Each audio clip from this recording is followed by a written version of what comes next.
स्वागत है एक बार आपका फिर से आज की इस वीडियो में। और आज हम सीखेंगे इस सीरीज़ में ग्राफिक डिज़ाइनिंग प्री प्लानिंग, और वो सीरीज़ बेसिक है। ठीक है, तो क्या होता है मोस्टली जब भी हम कोई भी सॉफ्टवेयर सीख रहे होते हैं, चाहे वो इलस्ट्रेटर, इनडिज़ाइन, फोटोशॉप या फिर कोई भी ग्राफिक का अदर सॉफ्टवेयर हो, तो क्या है हम सॉफ्टवेयर सीख लेते हैं। जब जो प्रॉब्लम आती है वो आती है हमें कंपोजिशंस की, डिज़ाइनिंग को लेकर हमें बहुत सारी प्रॉब्लम्स आती हैं कि हमें टाइप को कौन सा, यानी कि फ़ॉन्ट कौन सी चूज़ करनी चाहिए ब्रांड के लिए, या कि आपके जो प्रोजेक्ट है, आपका जो डिज़ाइन है उसके लिए जो बेस्ट कलर है वो कौन सा है। तो कई सारी गलतियां होती हैं हमसे, इसलिए हमारा जो डिज़ाइन बनाने में हमें टाइम भी ज़्यादा लगता है और वो जो डिज़ाइन है वो हमारे अकॉर्डिंग परफेक्ट नहीं होता। तो वो हम किस चीज़ पर स्टडी कर हम किस चीज़ को, मतलब किस टेक्निक को अपनाकर अपनी जो डिज़ाइनिंग है उसको और भी ज़्यादा एनहेंस कर सकते हैं और भी ज़्यादा क्रिएटिव बना सकते हैं कम से कम समय में। तो वो सारी जो टिप्स एंड ट्रिक हैं वो मैं आपके संग शेयर करूँगा। तो चलिए वीडियो शुरू करते हैं। तो यहाँ कुछ बेसिक्स कंटेंट है, और मैंने आपको जैसे बताया कि ये graphic designing pre planning basic chapter है। ठीक है, इसमें जस्ट मैं आपको इन चीज़ों का इंट्रोडक्शन दूंगा और आपको बताऊंगा कि ये किस तरीके से वर्क करती हैं। और डिटेल से मैंने इसको करीब 3 मॉड्यूल में बांटा है, लेवल 1, लेवल 2 और लेवल 3। तो उसमें हम डीपली उस चीज़ को समझेंगे और मतलब प्रोजेक्ट बनाएंगे और लाइव उसमें देखेंगे कि कैसे ये चीज़ें वर्क करती हैं। अब इसमें हम समझते हैं कि ये जो कंटेंट है ये आपके डिज़ाइन में कैसे अप्लाई होते हैं।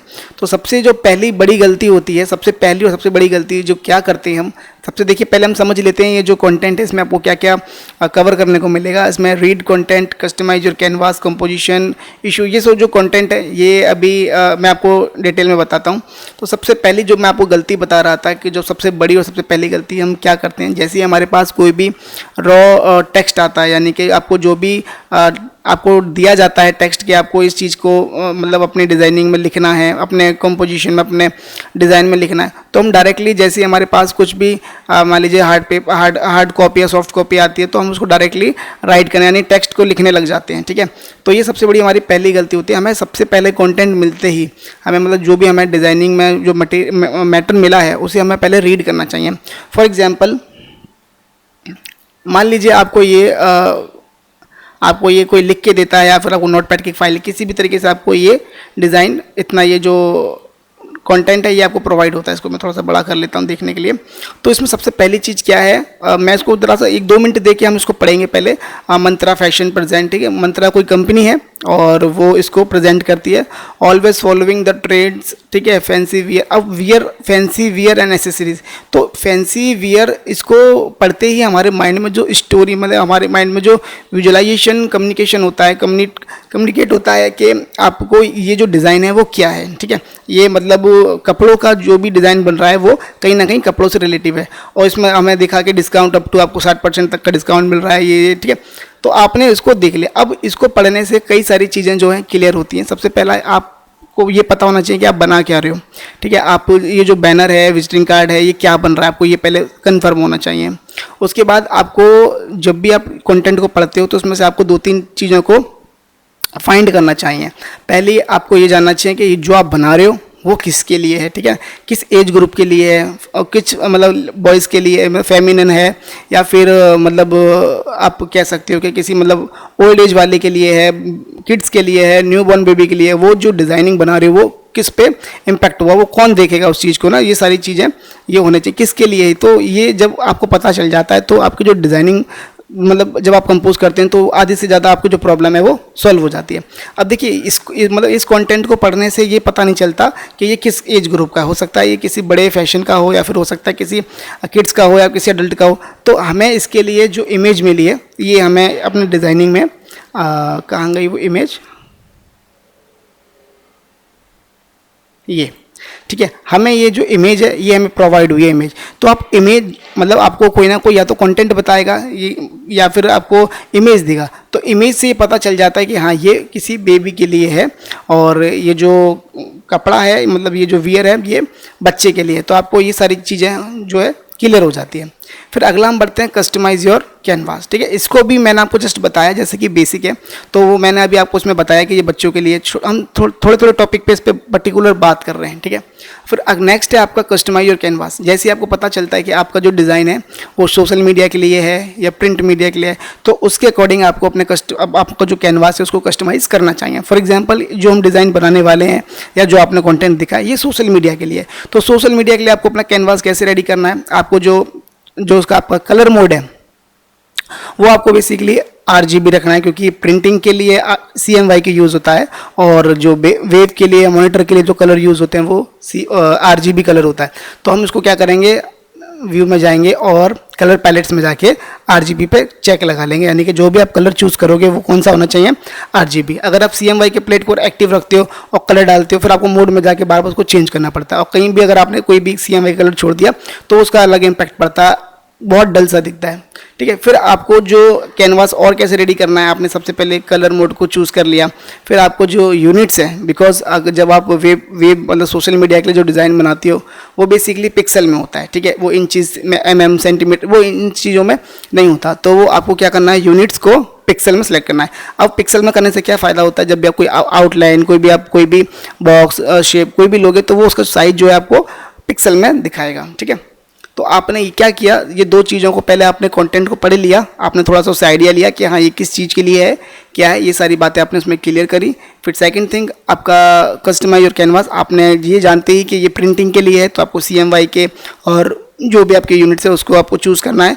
और अगर आपने ये जाना कि ये वेब मीडिया के लिए है, यानी कि सोशल मीडिया के लिए है, तो आपने क्या किया, RGB कलर लिया और उसको जो यूनिट्स है वो पिक्सल में कर लिया। ये दो काम करने के बाद जो तीसरा काम होता है वो कॉम्पोजिशन इशू।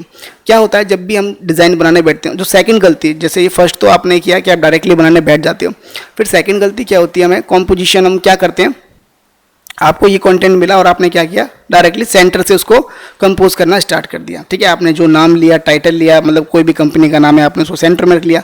आपको विजिटिंग कार्ड बना रहे हैं या फिर आप जो भी कोई बड़ी होर्डिंग, बैनर कुछ भी बना रहे हैं, आपने सिंपली क्या किया, उस पेज के मिड में, उसके सेंटर में आप हर चीज़ को सेंटर में ही लेके चलते हैं।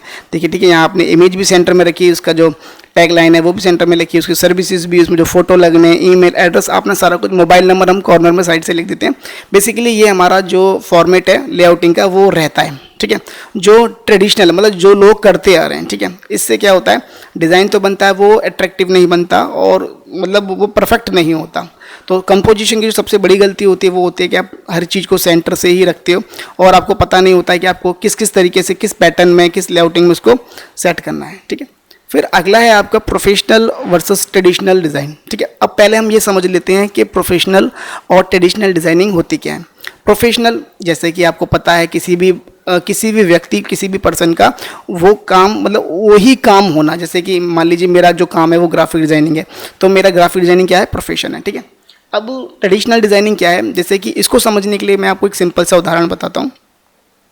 आप हमारे घर में जब भी कुछ कोई भी डिश बनती है, चाहे स्वीट्स, कुछ भी खाना वगैरह, चाहे भी आप कोई भी मटन, चिकन, आप कुछ भी बनाते हो, फिर फॉर एग्जांपल अगर आप घर में चिकन बनाते हो, अगर आप मतलब आपकी मम्मी बनाती हैं, हमारी मम्मी बनाती हैं, तो उसमें होता क्या है, वो बहुत सिंपल तरीके से बनाती हैं, ठीक है। उसमें जो भी उनको, जहाँ तक उनको पता होता है, वो भी हल्दी, धनिया, मिर्च, जो भी उनको यूज़ किया ना, उनमें इनग्रेडिएंट्स ना, मतलब जो भी उसमें उनको एलिमेंट्स यूज़ करने होते हैं वो उसमें यूज़ करती हैं और सिंपली उसको बना लेती हैं, ठीक है, और वो पक जाता है। अब यही काम आप किसी प्रोफेशनल बंदे को दीजिए, यानी कि किसी शेफ़ को, किसी हलवाई को दीजिए, तो उसके जो एलिमेंट्स होंगे, ठीक है, वो आपको अगर मसाले भी लिखवाएगा तो आप देखेंगे कि उसकी एक लंबी मसालों की लिस्ट होगी। वो आपको कितनी तरह की तो हल्दी, कितनी तरह की मिर्च, मतलब आपने सुना भी नहीं होगा कि बड़ा, और मतलब क्या क्या डावर का ये वो, बहुत अजीब अजीब से आइटम लिखवा, क्योंकि वो हमारे लिए अजीब है, वो हम नहीं जानते, बट वो जानता है कि उस एलिमेंट से उसका जो खाना है वो डिलीशियस बनेगा, यानी कि उससे स्वादिष्ट बनेगा, ठीक है। वो हमारी मम्मी नहीं जानती। तो ये फ़र्क होता है ट्रेडिशनल और प्रोफेशनल डिज़ाइनर में, ठीक है। तो ये हम एक डिज़ाइनिंग देखते हैं, ये प्रोफेशनल डिज़ाइनिंग है, ठीक है, और ये ट्रेडिशनल डिज़ाइनिंग है, जैसे बेसिकली हम जो बनाते आए, हम करते आए। अब इसमें आपको क्या फ़र्क देखने को मिलेगा वो हम देखते हैं।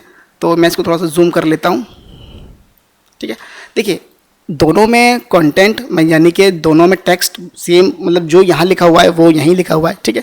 इमेज भी दोनों में ही सेम यूज़ हुई है, सारा कुछ जो मतलब लिखा हुआ है वो भी इसमें ही यूज़ हुआ है। और जो हम बेसिकली कलर, ठीक है, तो कलर भी हमने इसमें ऑरेंज है तो इसमें भी हमने कलर ऑरेंज मतलब यूज़ किया है। अब आप देखेंगे किसका ज़्यादा जो डिज़ाइन है वो यूनिक, परफेक्ट लग रहा है, प्रोफेशनल। क्योंकि देखिए, अब इसमें हम पहले ये देख लेते हैं कि एक प्रोफेशनल डिज़ाइनिंग में क्या क्या चूज़, मतलब क्या क्या एलिमेंट्स यूज़ होते हैं, ठीक है। मैंने जैसे आपको बताया है कुछ वीडियो में, पैकेजिंग वीडियो में मैं आपको बताता हूँ, जो ग्राफिक डिज़ाइनिंग है वो आपकी कलर, शेप, इमेज और टेक्स्ट, इन चार चीज़ से मिलकर बनती है, ठीक है। तो वही एलिमेंट्स, और सेकंड जो आपकी जो डिज़ाइनिंग स्किल्स है, उसको प्रॉप्स कह सकते हैं, वो सारी चीज़ें इसमें इन्वॉल्व होती हैं, जिससे विजुअल कम्युनिकेशन मतलब यानी कि कोई ग्राफिक डिज़ाइनिंग बनती है। अब देखिए इसमें क्या है, आप देख सकते हैं your logo build your business now, ठीक है, ये कुछ लिखा हुआ है, ठीक है, इसमें भी लिखा हुआ है, और इसमें आप इमेज, इसमें भी इमेज है, इसमें भी कलर यूज़ हुआ है। अब हम ये देखते हैं कि प्रोफेशनल डिज़ाइनिंग में क्या क्या चीज़ें यूज़ होती हैं।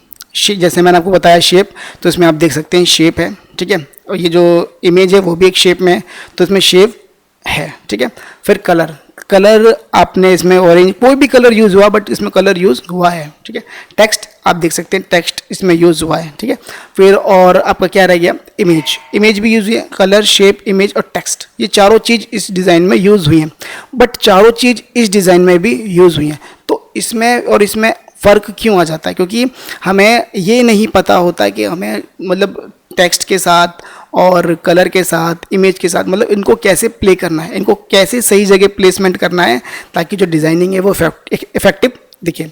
तो वही सारी जो चीज़ें हैं वो हम इस वीडियो सीरीज़ में करेंगे। और मैंने जैसे आपको बताया कि मैंने इस वीडियो को 3 मॉड्यूल में बांटा हुआ है।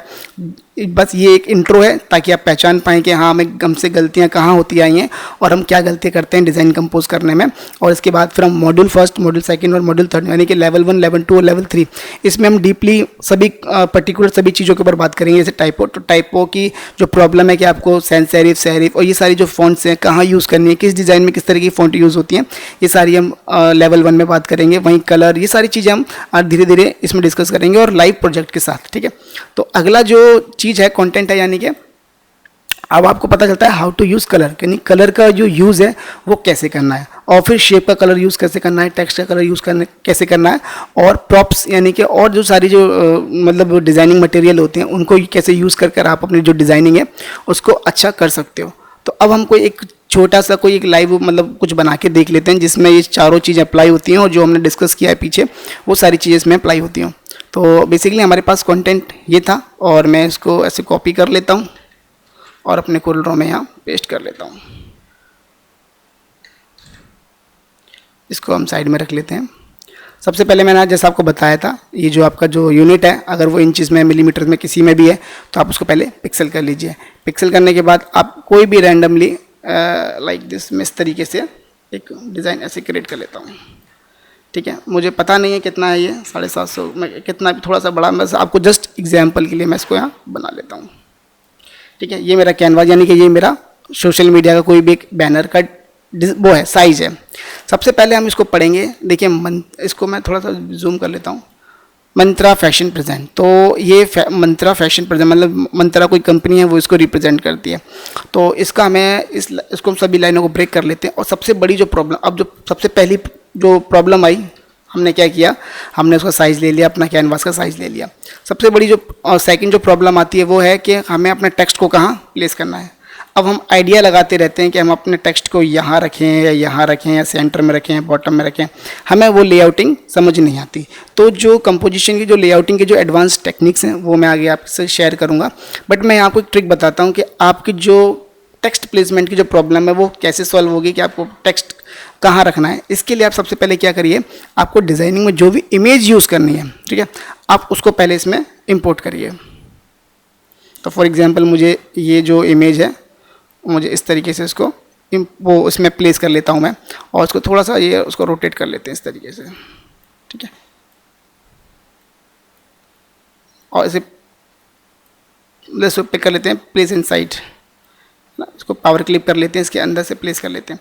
तो आपने अब क्या किया, आपने इसमें जो पिक्चर है वो प्लेस कर दी। तो अब आपका जो टेक्स्ट के लिए जो एरिया बचा वो ये बचा, और आप इसको यहाँ रख सकते हो। तो मैं सिंपली अब इसका फ़ॉन्ट चेंज नहीं कर रहा, मैं इसको कितना भी छोटा बड़ा या फिर कैसे भी इसको मैं रख लेता हूँ। फिर सेकंड जो लाइन है, ठीक है, ये मंत्रा फैशन प्रेजेंट, तो यहाँ मंत्रा का क्या करेंगे, यहाँ उसका हम लोगो ले आते हैं।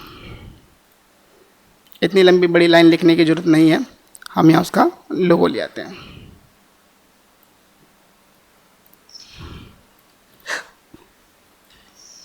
ठीक है, और ये जस्ट मैं आपको जो चीज़ें बता रहा हूँ वो जस्ट आपको समझाने के लिए कि ये कैसे वर्क करती है ग्राफिक डिज़ाइनिंग में।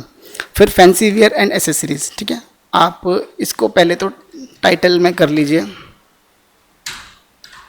टाइटल में करने के बाद आप ये जो फैंसी वियर है इसको ऐसे रख लीजिए, हमें सेंटर में नहीं रखना, ठीक है, सेंटर में नहीं रखना हमें जो है राइट अलाइनमेंट में इसको रखना है। ऐसे रखने के बाद फिर जो डिस्काउंट वाली लाइन है आप इसको यहाँ रख सकते हो। और अब बचा आपका शॉप नाउ, इसको आप ऐसे रखिए राइट अलाइनमेंट में, और जीएसटी वाली लाइन को ऐसे रख लीजिए, ठीक है। अब आपका जो टेक्स्ट का जो प्लेसमेंट है वो हो गया, आपने टेक्स्ट जहाँ रखना था आपको वहाँ रख लिया। अब जो सेकंड प्रॉब्लम आती है वो आती है आपकी कलरिंग की, कि आपको कलर इसमें कैसे चूज़ करना है अपनी ब्रांड के लिए या फिर हमें डिज़ाइनिंग के लिए कौन सा कलर रखना है, क्या है। तो सबसे पहले आप क्या करते हैं, हम लोग जो हमसे बड़ी गलती होती है, हम डायरेक्टली बैकग्राउंड पे क्लिक करते हैं और कोई भी हम कलर फिल कर लेते हैं, ठीक है। हमने जैसे फॉर एग्जांपल ये कलर ले लिया। अब वो सबसे जो मतलब जो मेन गलती हो जाती है वो हमसे यही हो जाती है कि हम डायरेक्टली पहले बैकग्राउंड का कलर जो है वो फिल कर लेते हैं, फिर हम उसमें एक्सपेरिमेंट करते रहते हैं कि इसमें कौन सा कलर अच्छा लगेगा या कौन सा कलर अच्छा नहीं लगेगा। ये सारी कलर का हमें कन्फ्यूजन रहता है। फिर अगर हम बैकग्राउंड का कलर सेलेक्ट भी कर लेते हैं तो फिर हमें जो कन्फ्यूजन रहता है वो रहता है कि इसका कलर अब कौन सा होना चाहिए, वाइट रख देते हैं, यानी कि इस पर जो लाइट कलर अच्छा दिखने वाला है वो येलो, इस तरीके का हम कलर रख देते हैं। तो अब करना क्या है, सिंपली जैसे मैंने आपको बताया। अब हम क्या करेंगे, इसका पहले हम जो डिज़ाइनिंग का जो मेन मतलब तरीका है, आप मेरे अकॉर्डिंग आपने पहले इमेज रख लिया। इमेज रखने के बाद आपको क्या करना है, अब आप इसे ब्लैक एंड वाइट में कंपोज कर लीजिए, है ना। अभी आपको सिर्फ और सिर्फ कलर नहीं, आपको उसको ये समझिए आप सिंगल कलर के लिए वर्क कर रहे हैं, आपको कलर के लिए वर्क नहीं कर रहे हैं आप इसको पहले ब्लैक एंड वाइट में पूरा डिज़ाइन जो है कंपोज कर लीजिए, फिर आपको कलर फिल करने में ज़्यादा प्रॉब्लम नहीं होगी। तो हम सबसे पहले देखते हैं इसमें फ़ॉन्ट कौन सी इसमें सही रहेगी। तो ये बेसिकली हम जो मैंने आपको पहले बताया था कि हमने कंटेंट रीड करा था कि ये किसके लिए है, ये है बच्चों के लिए। तो अगर यहाँ आप कोई भी कैलीग्राफी टाइप रखते हैं तो वो हमें रीड करने में प्रॉब्लम आएगा, ठीक है। अगर आप यहाँ कोई भी ऐसा फ़ॉन्ट रखते हैं जिसमें एजेस निकल रहे हैं, तो बेबी मतलब बेबी से हमें जो सिम्बोलाइज जो इमोशंस निकलते हैं वो हैं सॉफ्ट। तो आपकी जो फ़ॉन्ट है वो कुछ ऐसी होनी चाहिए जो सॉफ्ट हो, ठीक है। अब हम अपनी जो फ़ॉन्ट है उसको देखते हैं, ठीक है। टूनी फ़ॉन्ट चाहिए हमें, मतलब जो उसके जो एजेस हैं वो थोड़े से राउंडनेस हो, ठीक है। तो यहाँ जो बेस्ट फ़ॉन्ट है मैं वो VAR राउंड, ठीक है, VAR ये वाली जो फ़ॉन्ट है वो मैं इसको यूज़ कर रहा हूँ, बिकॉज आप देख सकते हो उसके जो एजेस हैं ये टूनी है, इसमें कोई किसी तरीके का, जैसे मान लीजिए अगर आप टाइम्स वाली फ़ॉन्ट देखते हैं,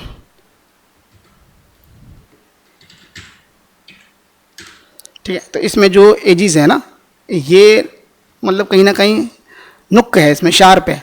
तो हमें इस तरीके का नहीं रखना, हमें जो यूज़ करना है वो इस तरीके का रखना है। अब आता है आपका फ़ॉन्ट पेयरिंग, तो आप इसके साथ कैसी फ़ॉन्ट यूज़ कर सकते हो। तो मैं इसको सिलेक्ट कर और इसी की जो फैमिली है VAR राउंडेड अल्ट्रा लाइट ना, लाइट वाला इसको हम रख लेते हैं। तो सबसे पहले तो इसको मैं थोड़ा सा छोटा कर लेता हूँ। और मैं आपको एक चीज़ इसमें क्लियर करना चाहूँगा, आप कभी भी डिज़ाइन बनाते हो, जैसे आपने इस चीज़ को देखा, तो ये नहीं है कि आपने एक बार में इसको जाना और एक बार में ही आप इसको सीख पाएंगे। आपको इसके साथ प्रैक्टिस करनी पड़ती है ना। जब आप जितना ज़्यादा प्रैक्टिस करेंगे उतना ही ज़्यादा आप सीखेंगे। मैंने एक वीडियो में आपको बताया कि आपको ऐसे करना है, आपने बना के दिखा, सर हमारा तो डिज़ाइन मतलब इफेक्टिव बना ही नहीं या फिर अच्छा बना ही नहीं। तो आपको उस पर स्टडी करनी पड़ती है, आपको उसमें एलिमेंट्स ढूंढने पड़ते हैं। तो चलते हैं डिज़ाइनिंग की तरफ, और इसको आप सिंपली टाइटल कि इसमें चेंज कर लीजिए। यहाँ सो कैलिब्री जो फ़ॉन्ट है वो ठीक है, ठीक है, ये हम रख देते हैं इसको। और डिस्काउंट वाली फ़ॉन्ट को थोड़ा सा बड़ा कर लेते हैं, और इसका जो टाइटल, ठीक। तो आपको करना क्या है, सिंपली 60 को आप डिस्काउंट अप टू इसको बोल्ड कर लीजिए, इसको भी बोल्ड कर लीजिए।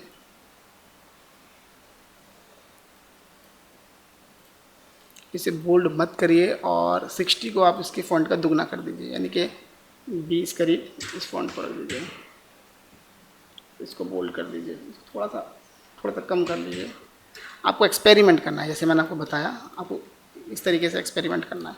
शॉप नाउ के लिए आप मतलब बेसिकली जब सोशल मीडिया के लिए तो उस पर कोई क्लिक करेगा, आप एक बटन क्रिएट कर सकते हो। अब आपको इसे करना क्या है, इसके आप ऐसे लेंगे राइट हैंड, मतलब जो राइट अलाइनमेंट लेंगे आप, राइट अलाइनमेंट हम लेके चल रहे हैं। ये शॉप नाउ को इसके अंदर ऐसे एडजस्ट कर लीजिए।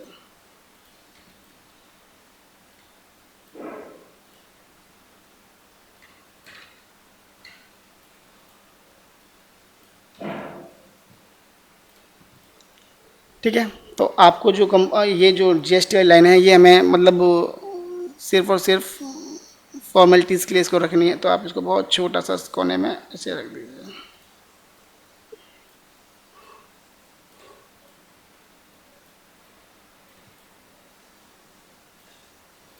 आपने ये इतनी इसको ब्लैक एंड वाइट में चेंज कर लिया। ठीक है, अब जैसे मैंने आपको बताया था कलरिंग की बारी आती है। करलिंग मतलब हमें इसमें कलर करना है तो हम क्या चीज़ें कर सकते हैं क्या नहीं। तो आपने इतना कर लिया, इतना करने के बाद अब आप इसको कलर चूज़ कैसे करोगे। ठीक है, तो हम एक्सपेरिमेंट करते हैं इस पर। मैं फॉर एग्जांपल इस पर क्लिक करता हूँ और लाल कलर यूज़ करता हूँ, तो आप देखते हो पूरी डिज़ाइन ख़राब हो जाती है।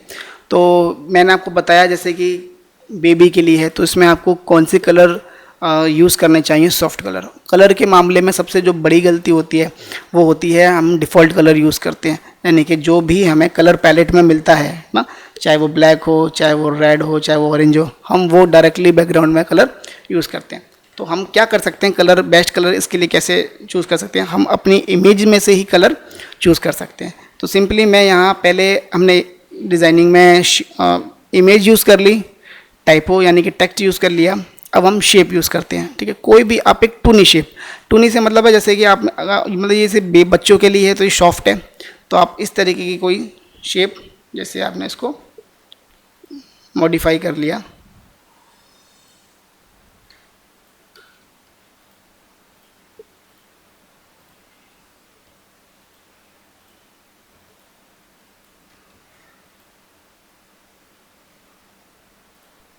इसको हम इसके अंदर पावर क्लिप कर लेते हैं, इफेक्ट पावर क्लिप ऐसे। ठीक है, तो इसके अंदर जाके इमेज ऐसे रख लेते हैं। ये मैंने जैसे आपको बताया कि जो भी हम शेप यूज़ करेंगे वो टूनी शेप यूज़ करेंगे, तो इस तरीके की शेप जिसमें एजिस हों, आप देख सकते हैं इस तरीके की शेप जिसमें नुक हो। ठीक है, वो मतलब बच्चों के लिए चुभेगी ना, तो कोई एक विजुअल स्टोरी बनती है जब हम डिज़ाइन बनाते हैं, तो हमें हर एक चीज़ को नज़र में रखना होता है कि हमें इसमें ऐसी शेप यूज़ करनी है जो बच्चों के लिए परफेक्ट हो, जो बच्चों को मतलब नुकसान ना पहुंचाए, मतलब नुकसान से फिजिकली नुकसान नहीं, मतलब उनकी जो आंखों को चुभना नहीं चाहिए, है ना। तो ये सारी जो चीज़ें हम अगर हम ये ध्यान रखते हैं और आप नेट पे सर्च करिए बेबी प्रोडक्ट्स, तो आज में आपको जो शेप्स हैं वो आपको टूनी शेप्स मिलेंगी। तो इसमें हम सर्किल यानी कि सर्किल जो होता है सॉफ्ट होता है, सर्किल का जो सिम्बोलाइज है ना, हम जब शेप्स में आगे बात करेंगे सर्किल किस चीज़ में याद आता है, मतलब किस चीज़ में इसका यूज़ किया जाता है, क्या है सारी चीज़ें, तो उसमें हम ये चीज़ देखेंगे। अब आपने इसमें ये ऐसे इसको इतना रख लीजिए। ठीक है, इसकी आउटलाइन को हटा लीजिए। अब ये ऑरेंज कलर जो हमने यूज़ किया है, तो क्या ये इसके लिए परफेक्ट है या नहीं, तो इसके लिए हम क्या जो कलर है वो हम अपने प्रोडक्ट में से ही यूज़ कर सकते हैं। तो मैं आई ड्रॉप लेके और मैं इसकी जो फ्रॉक है ना, मैं इसमें से कलर ये चूज़ कर लेता हूँ।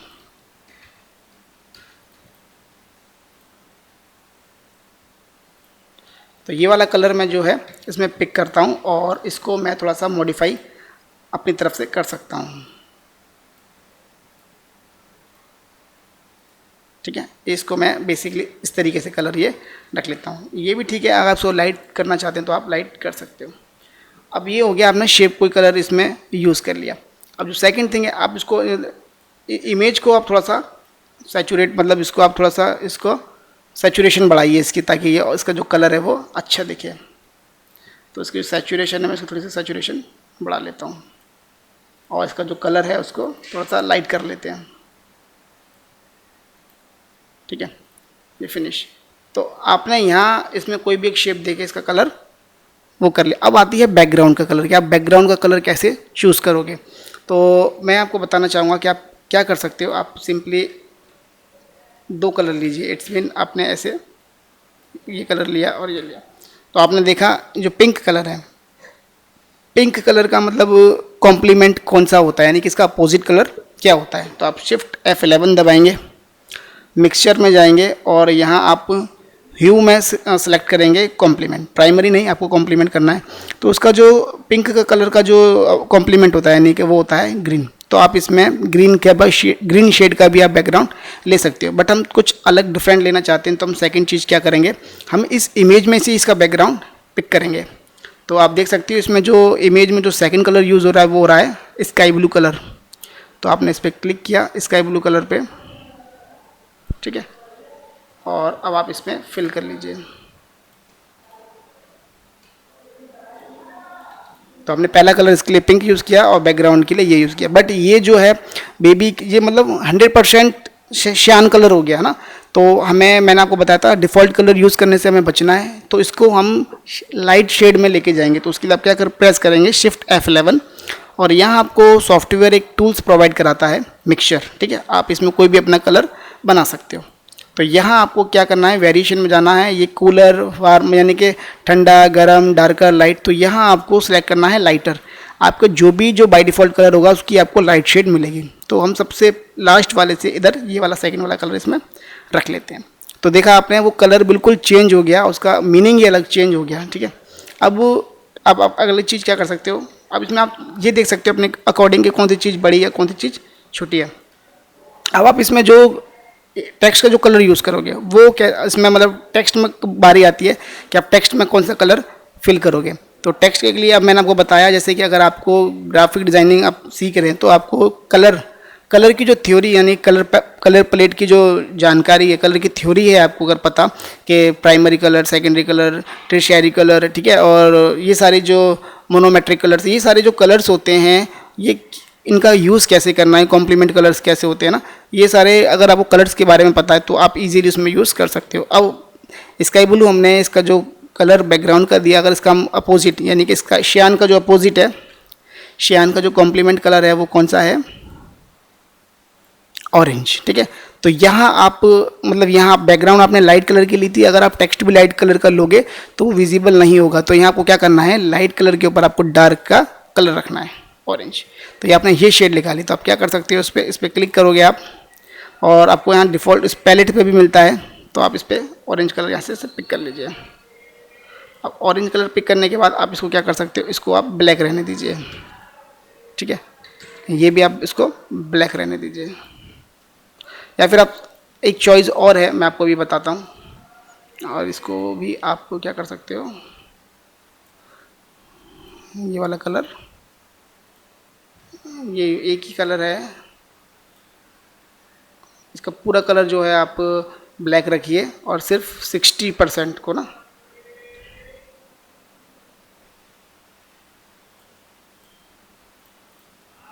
पहला तरीका ये है। और इसमें हम एक दो वेरिएशन भी बनाएंगे। शॉप नाउ पे भी आप इस तरीके का कोई कलर फिल कर सकते हो, ठीक है। तो आप इस तरीके से भी इस कलर को फिल कर सकते हो। और ये अभी हम इसमें बात नहीं करेंगे कि आपको कितना कौन सा चीज़ छोटी रखनी है कितनी बड़ी रखनी है, ठीक है। इसमें अब जैसे हम आपको ये बता रहा हूँ कि इसमें कौन सी चीज़ कैसे प्ले करते हैं। अब सेकंड जो वेरिएशन है ना, सेकंड चीज़ आप इसमें क्या कर सकते हो, मैं इसको कॉपी कर लेता हूँ, थोड़ा सा छोटा कर लीजिए हम इसको। आप इसमें चाहो तो ये वाला जो कलर है इसका डार्क, वो आप इसमें फिल कर सकते हो।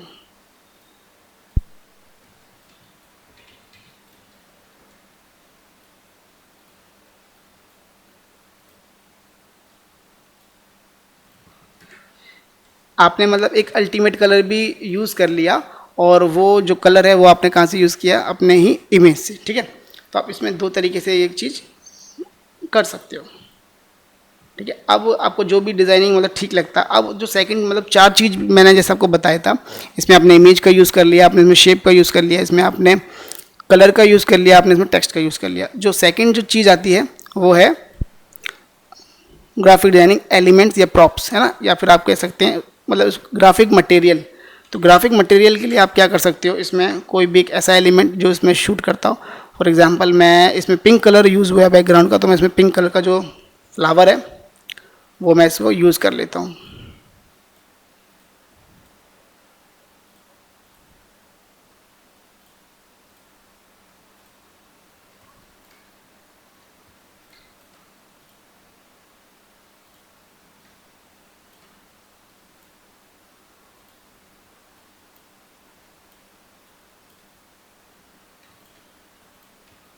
ठीक है, आपने मतलब उसको बस छोटा थोड़ा सा कहीं भी आपको उसके ऐसे यूज़ करना है, थोड़ा सा कहीं दिखता हो बस। ठीक है, तो इससे क्या है, आपका जो डिज़ाइन है वो थोड़ा सा और अच्छा दिखेगा। तो आप ऐसे सर्च कर सकते हो, आप इस पे मतलब स्टडी कर सकते हो कि इससे रिलेटिव क्या क्या चीज़ें हैं और इसमें हम क्या क्या चीज़ें यूज़ कर सकते हो। ठीक है, तो फ्रेंड्स मैं आपको बताना चाहूँगा, आप इसमें इस तरीके से तो आप इसमें इस तरीके से ये चीज़ को यूज़ कर सकते हो। ठीक है, तो इसमें आपके पास दो वेरिएशन है, आप चाहो तो इसके जो पीछे का जो बैक का जो कलर है, ठीक है, ये जैसे मैंने आपको बताया था, आप इस शेड का ये वाला कलर भी इसमें ऐसे यूज़ कर सकते हो।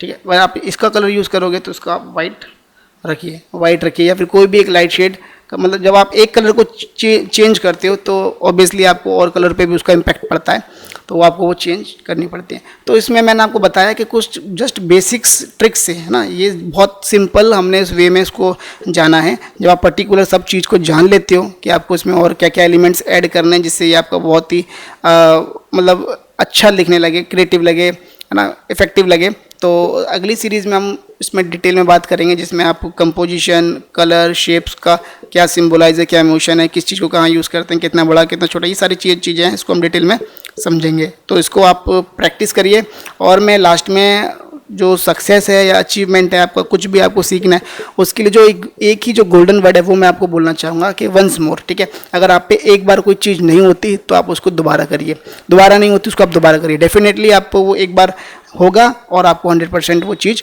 होगी। तो फ्रेंड इसको प्रैक्टिस करिए, इस चीज़ को देखिए। Thank you, thanks for watching.